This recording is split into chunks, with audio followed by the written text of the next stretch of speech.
we go to the next one, which is question number 6. Okay, so here we're going to need some straight lines. Okay, so here they're saying sketch. Okay, they're saying sketch a line Weaver-Bank plot for an enzyme catalyzed reaction in the presence and absence of one, a competitive inhibitor, a non-competitive inhibitor, and then we have a competitive inhibitor there. Okay, and then this question here on 6 has a follow-up question here. So we're going to answer them together. So they're saying, in the above question, comment on the changes to the Vmax and to the what? To the Km. So remember, when we drew our line with bank plot like that, okay, we had this straight line that came like that. So we said the y-intercept here, okay, represents 1 over Vmax. And then the x-intercept here, we said it represents minus 1 over what? Km. Okay, so based on the type of enzyme inhibitor that you have, okay, you are going to have different types of what? Of plots. So let's come up with the first one for what? Competitive inhibitor. So if you have a competitive inhibitor, your line Weaver-Bank plot is going to be something like this. So you're going to have your y-axis, okay? You're going to have your x-axis, okay? And then from there, we are going to have a normal line Weaver-Bank plot when you don't have any inhibitor there. Okay, so I'm going to draw that in red. So I'm going to draw this here. So when I don't have any inhibitor, I'm going to have this normal line Weaver plot. So I'm going to say here no inhibitor like that. Okay, so it means here, okay, let me show them in here. Here I have my 1 over Vmax. Here I have my what? Minus 1 over what? Km. So what happens when I add a competitive inhibitor to this reaction here? What happens? So note that here we have 1 over V, then here we have 1 over substrate concentration like that. Okay, so this goes that, this goes like that. So this is the normal line there without any inhibitor. So no inhibitor there. We have this normal line there, right? So immediately you add let me plot that in green. Immediately you add a competitive inhibitor. The shape of this graph is going to change into something like this. Okay, so this means that here we have a competitive, okay, here we have a competitive inhibitor, CI, competitive inhibitor. So what do we notice here is that the y-intercept here does not change, okay? So if your y-intercept here does not change, it means that the value of, remember we said the y-intercept represents what? 1 over Vmax. So if this hasn't changed here, it means the Vmax has what? Remained constant. So we're going to say Vmax remains constant. Okay, but what has happened to the Km? So remember we said Km is the x-intercept there. So the Km was there, and then it has it has gone to the right like that. Now it's there. Okay, so this is now our minus 1 over Km.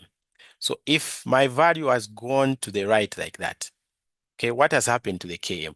Remember here, this is the reciprocal. So the opposite will be happening. If your graph moves to the right like that, okay, we're expecting, okay, so if your graph moves to the right, it means this value here will increase for the Km, okay? And then if it moves to the left like that, it means this value here will decrease. So we are going to say the Km there increases. Okay, so the Vmax remains constant because this point does not change, but for the Km, this graph has moved to the right like that. So it means the Km increases. Okay, so this here is when you have a competitive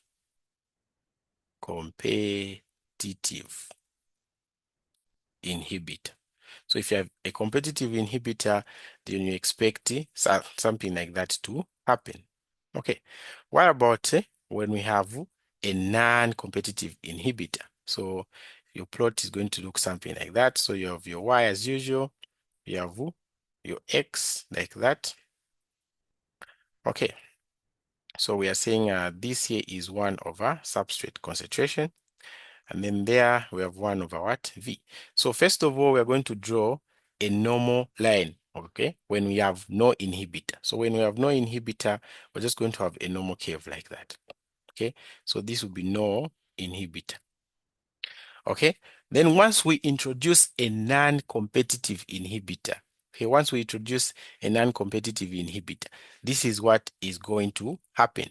Okay, we are going to have a curve that will come, let me get a straight line, a curve that is going to come from there and then pass through that like that. So when we have this graph or this straight line in green here, it means you have a non-competitive what? Inhibitor.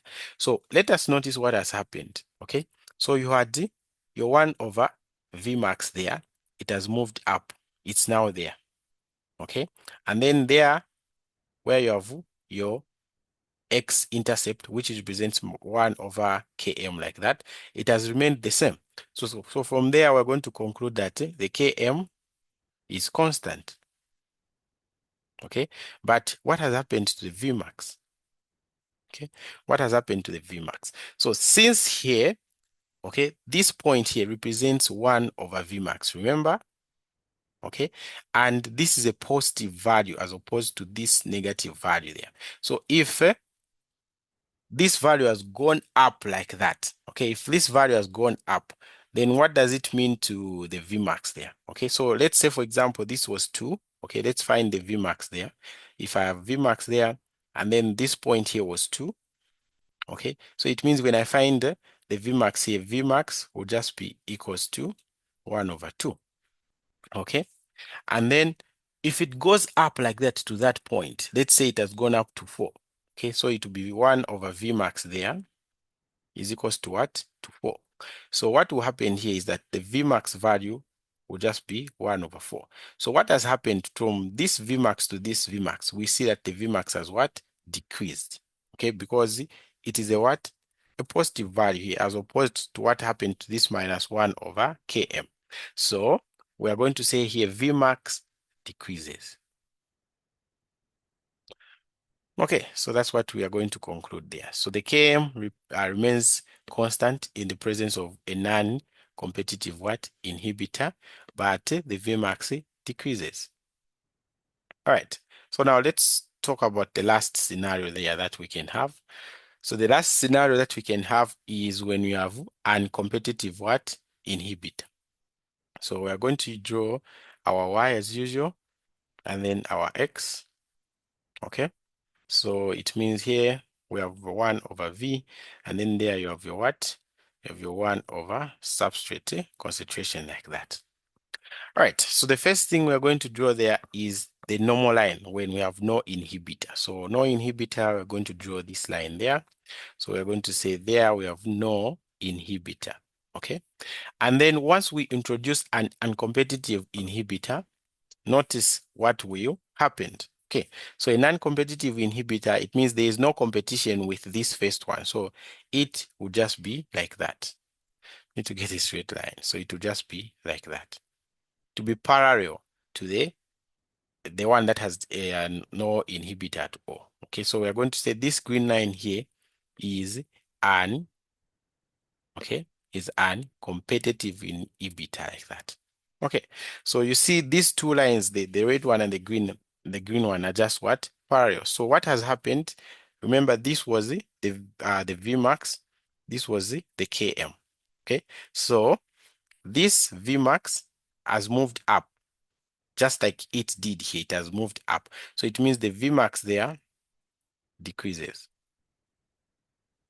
Okay, what about the Km? Okay, so the Km was here, and then it has moved this side here. So what has happened to the Km? Has it decreased or has it increased? Okay, so let's try to solve it here. Okay, let's try to solve it.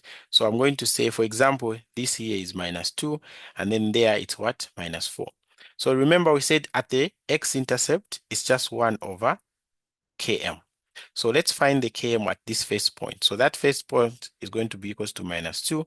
So when we solve for the Km here, we're just going to say cross multiply to be -2 Km is equals to -1. So it means my Km there will just be what? 1/2, which is a positive value, right? Okay. And then now it has gone to -4. So it means I have -1/Km, and then this is equals to -4. So cross multiply, I'm going to have -4 Km is equals to -1. Divide both sides by uh, uh, -4. I'm going to say my Km is just a positive 1/4. So between this Km and this Km, which one is it great? We see that it was 1/2, which is half. It has gone to a quarter, which is 1/4. So it means the Km also what? Decreases.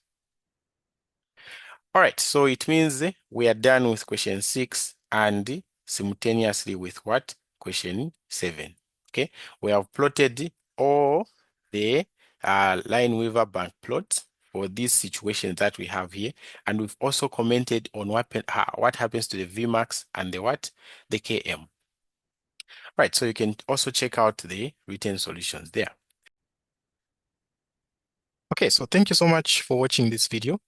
If you'd like to access our full videos to tutorial sheets and past papers assignments, you are welcome to register with us. Okay, you can just check the link in the description below here. You'll find the video that guides you on how you can register with our institute and how you can access these videos so that you can learn at your own time, at your own pace, anywhere, even in your blankets. Okay, so now if you happen to register with us and then you go on our website will look something like this. Okay, so if you enroll for a course, it will write enrolled there on top. So for example, if you want to access the chemistry material, so you can go in this course chemistry, you open the course, okay, and then you go to the bio and organic chemistry for Apex second semester, because those questions are solving there for Apex second semester. So you can open this course. Okay, once you open this course, you'll find lessons and tutorials here. So for all the topics that you're going to learn, there are videos there that you can use at your own time, at your own pace. Here, there's summarized notes, so you can read them.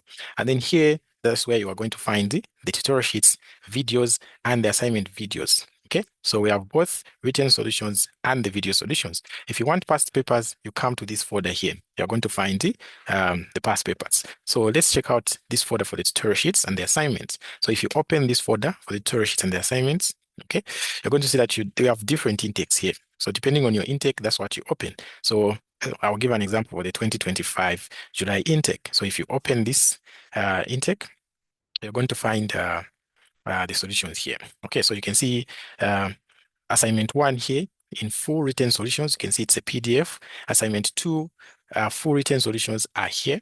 Okay, and then we have videos for the tutorial sheet. So this course is divided into 2 parts. We have the part for the organic chemistry and the part for the biochemistry. So the organic chemistry one has tutorial sheet 1 all the way up to 5. So you can see full videos there from tutorial sheet 1, 2, 3, 4, 5. Full videos on organic chemistry. And then if you want the tutorial videos for the biochemistry part, okay, they start here. So you can see biochemistry tutorial sheet. This was on amino acids and peptides. This one was on proteins. This one was on globular and structural proteins. This one was on carbohydrates. And then this tutorial sheet here was on nucleotides. This one is on fatty acids. And then this one is on enzyme and enzyme kinematics. So you can watch these videos at your own time to learn the concepts, okay, at your own pace. And then if you want the written solutions, okay, we also have them for the biochemistry tutorial sheets. So you can go to this folder here and open it. Okay, so once you open this folder, you're going to see here. So full written solutions to all the tutorial sheets under what? Biochemistry. So from amino acids all the way to enzyme kinematics here. Full solutions well explained so that you can learn at your own time, at your own pace. Okay. And the good part is that if you have an Android phone, and very soon we're extending it to the iPhone, is that you can download our mobile app from Play Store. So just search Discrete Learning Institute on Play Store. The mobile app will come. So when you install that app, on that app, you can be you're allowed to download the materials. Okay, you can download the materials, the PDFs, you can download the videos, and you can view them offline without using any data. Okay, so that's the advantage there. So these are the tutorial sheets, the written solutions if you want them. And then if you are interested in the past papers, I can go to the folder for the past papers. Okay, so the past papers, you come to this folder here, you open it. Okay, and then there are some written solutions to the past papers, and there's some videos. So you can come to the video solutions section here, and you check out the videos that we have. So these are the videos that we have, and we'll be uploading more, okay, as you are approaching the exams. So there are past papers on biochemistry equations you can see, and there are also past papers on organic chemistry like that. So you can access all these and learn at your own pace, at your own time. Okay, so once more, thank you so much for watching this video. If you'd like to register, check out the video in the description below here. It's going to give you a guide on how you can register and join our team and learn fast and learn easily. Okay, so this has been Tutor Poul Solutions. Until next time, thank you so much.